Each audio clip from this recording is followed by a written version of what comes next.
లో జరుగుతుంది దిశానిర్దేశం చేయడం కోసమే ఉంటుంది ఇది కాబట్టి ఇప్పుడు రెండు మాకు ప్రధానమైనటువంటి అంశాలు ఉన్నాయి ప్రజలకు కానీ పార్టీ శ్రేణులకు కానీ సందేశం ఇవ్వాల్సినవి సంకేతం ఇవ్వాల్సినవి ఒకటి ఈ పార్టీ పుట్టి 25 వసంతాలు పూర్తి చేసుకోబోతుంది ఏప్రిల్ 27కి కాబట్టి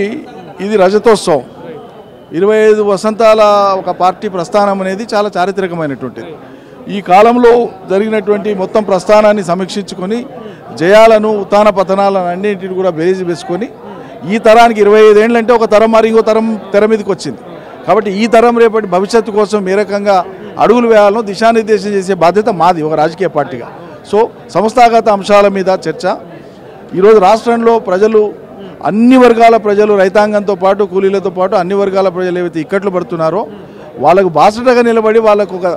దారి చూపించి మనం పోరాడే దారి ఇదని చెప్పాలి చెప్పకపోతే ఏమవుతుందంటే ప్రజల్లో తిరుగుబాటు ధోరణి వస్తుంది ఈ ప్రభుత్వం యొక్క చాతగానితనం వల్ల కాబట్టి బాధ్యత